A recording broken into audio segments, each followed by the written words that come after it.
সুস্বাগতম সবাইকে। আমি তোমাদের স্যার। দেখো, প্রতিনিয়ত তোমাদের জন্য আমি নতুন নতুন ভূগোলের প্রশ্নপত্র নিয়ে আসার চেষ্টা করছি।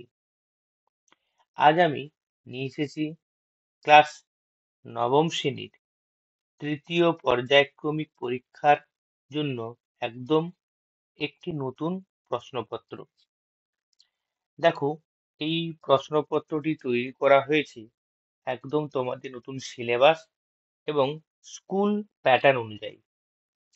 তাই যারা পরীক্ষার আগে শেষ মুহূর্তের প্রস্তুতি নিচ্ছ তাদের জন্য এই ভিডিওটি খুবই গুরুত্বপূর্ণ।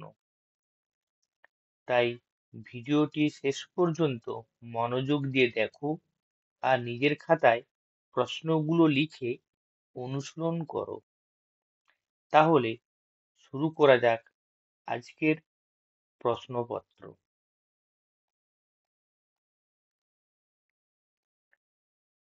দেখো, ঠিক নবম শ্রেণীর প্রশ্ন, তৃতীয় পর্যায়ক্রমিক মূল্যায়ন, বিষয় ভূগোল।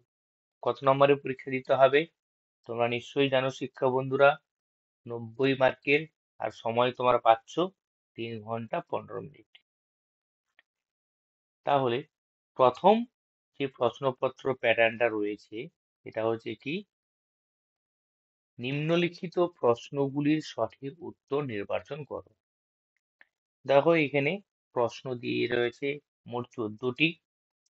প্রশ্নের মান কিন্তু 1, তাহলে 14 কে 14। প্রশ্নগুলো খুব ভালো করে একটু লক্ষ্য করো, দেখবে কি কি দেওয়া হয়েছে।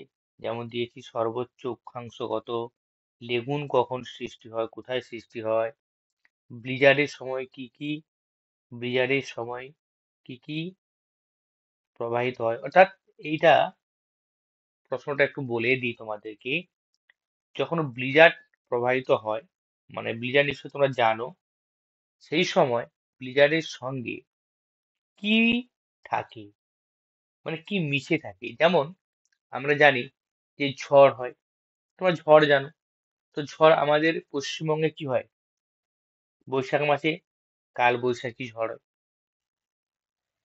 তেমনি গ্রীষ্মকালে উত্তরপ্রদেশ, হরিয়ানা, পাঞ্জাব, অর্থাৎ উত্তর ও উত্তর পশ্চিম ভারতে এক ধরনের গ্রীষ্মকালে ঝড় হয়।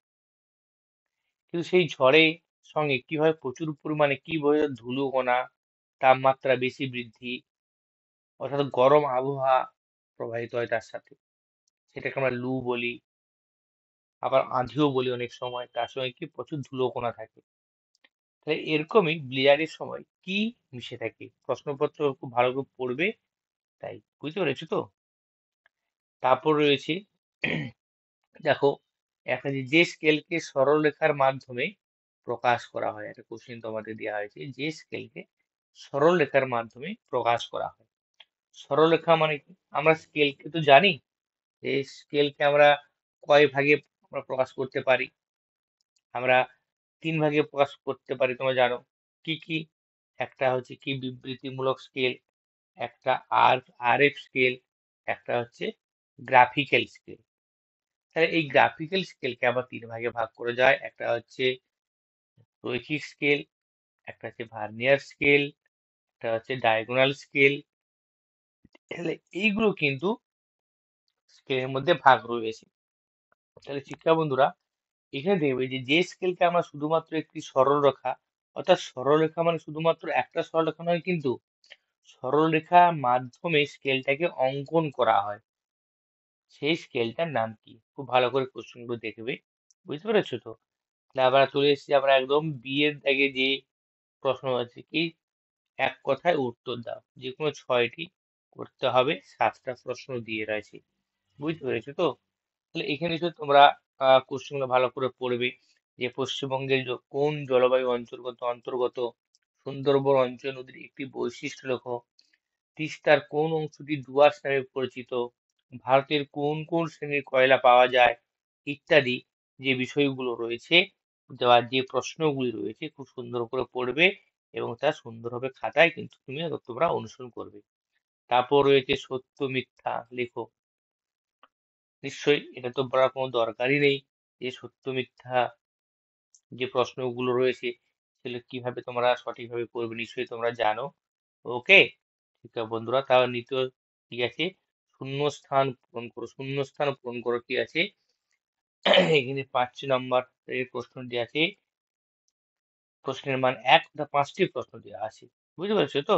তারপর রয়েছে কি, মিল করো, বাম স্তম্ভের সঙ্গে ডান স্তম্ভ মিলিয়ে দেখো। তারপর রয়েছে অতি সংক্ষিপ্ত উত্তর। অতি সংক্ষিপ্ত উত্তর বলতে কি হয়, কোন কোথাও ক্যাটাস্ট্রাল ম্যাপ কি, টোপোগ্রাফিক্যাল মানচিত্র কাকে বলে, তাল ও দিয়ারা বলতে কি বোঝো, খরা কত প্রকার ও কি কি, আবহিকা ক্ষয় দুটি পার্থক্য লেখো, বদ্বীপ সমভূমি কাকে বলে। দেখো এই যে আবহিকা ক্ষয়ের মধ্যে দুটি পার্থক্য আছে, এখানে কিন্তু তোমরা কিন্তু একটু সুন্দর করে লিখবে। প্রথমে কিন্তু এই ধরনের 2 নম্বর যখন পার্থক্য থাকবে তখন তোমরা সংজ্ঞা দেবে, দুটো সংজ্ঞা দেবে এবং দুটো কোথায় হয় বা তার প্রক্রিয়াটা লিখবে।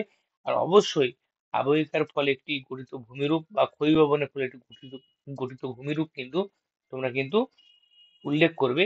এই হচ্ছে পার্থক্যের মধ্যে, তাহলে কিন্তু পার্থক্যটা কিন্তু খুব সুন্দরভাবে পরিপূর্ণভাবে উত্তরটা লেখা হবে। ঠিক আছে, তারপর রয়েছে কি, সংক্ষিপ্ত প্রশ্নের উত্তর দাও। সংক্ষিপ্ত প্রশ্ন উত্তরটা কি বলছে, এখানে প্রশ্নের মান হচ্ছে কি 3 আর 4টি প্রশ্ন নেই।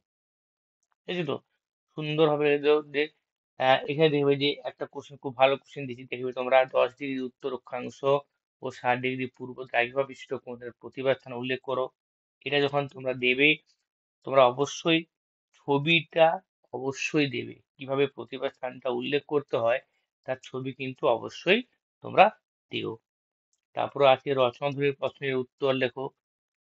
এখানে একদম সহজ প্রশ্ন, অঙ্কগুলো দেওয়া আছে, দেখবে যে কলকাতা 88 ডিগ্রি 30 মিনিট পূর্ব এবং 22 ডিগ্রি 33 মিনিট উত্তর, স্থানীয় সকাল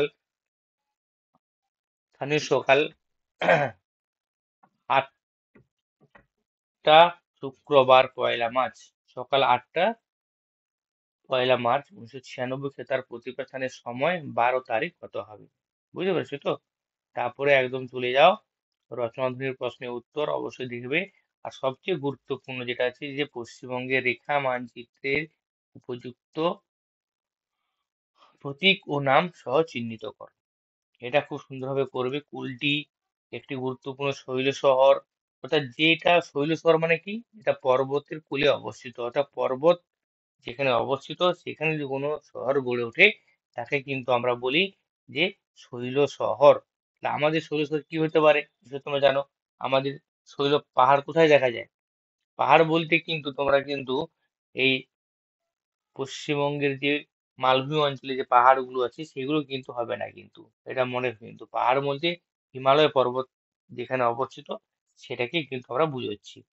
তারপরে আছে পশ্চিমবঙ্গের বৃষ্টিবহুল অঞ্চল কোনটা, কোনটা মানে কোথায় সর্বাধিক বৃষ্টিবহুল হয়। বৃষ্টিবহুল অঞ্চল তুমি অঞ্চলটার নাম আছে একটা, সেই অঞ্চলটা কিন্তু শুধু সেটাকেই পয়েন্ট করবে। তারপরে হলদিয়া বন্দর, টাইগার হিল এবং শেষে আছে কি রানীগঞ্জের কয়লা খনি। রানীগঞ্জের কয়লা খনি বলতে কি বোঝায়, যে যেখানে রানীগঞ্জ কয়লা খনি যে জায়গাটায় অবস্থিত সেই জায়গাটায় তোমরা দেখে ইন্ডেক্স করতে পারো। প্রতিটা ইন্ডেক্সের কিন্তু আলাদা আলাদা কিন্তু প্রতীক চিহ্ন কিন্তু তোমরা অবশ্যই কিন্তু ব্যবহার করবে, বুঝতে পেরেছো? তাহলে শিক্ষার্থীরা যদি কোনো প্রশ্নের মধ্যে কিছু বুঝতে অসুবিধা হয় তাহলে তোমরা কিন্তু অবশ্যই কমেন্ট বাক্সে জানিয়ে দিও। আর কোন অংশে সমস্যা হচ্ছে সেটাও কিন্তু তোমরা লিখে দিতে পারো, আমি সেটার ব্যাখ্যা করে দেবো। আর যদি কোনো প্রশ্নের উত্তর নাও পারো তাও কিন্তু কমেন্টে জানিও, আমি সব প্রশ্নের উত্তর সুন্দরভাবে সাজিয়ে তোমাদের জন্য দিয়ে দেবো। এছাড়া এই প্রশ্নপত্রের পিডিএফ ফাইলও আমি ফেসবুক ও টেলিগ্রাম গ্রুপে দিয়ে রাখবো, তোমরা সেখান থেকে অতি সহজেই কিন্তু ডাউনলোড করে নিতে পারবে। ফেসবুক ও টেলিগ্রামের লিঙ্ক চ্যানেল ভিডিও ডেসক্রিপশন বক্সে কিন্তু অবশ্যই কিন্তু পেয়ে যাবে। তাহলে শিক্ষা বন্ধুরা, ভিডিওটি যদি ভালো লেগে থাকে তাহলে লাইক অবশ্যই করো, আর তোমাদের যত বন্ধুরা আছে তাদের সঙ্গে শেয়ার করো। আরো এমন শিক্ষামূলক যদি ভিডিও পেতে চাও তাহলে কি করতে হবে, চ্যানেলটাকে সাবস্ক্রাইব করতে হবে, এটা করতে কিন্তু তোমরা কিন্তু ভুলো না। অতএব আবার দেখা হবে পরের ক্লাসে, ততদিন ভালো থেকো, আর তৃতীয় পর্যায়ক্রমিক পরীক্ষার জন্য পড়াশোনা অবশ্যই কিন্তু চালিয়ে যাও। ওকে, গুড বাই।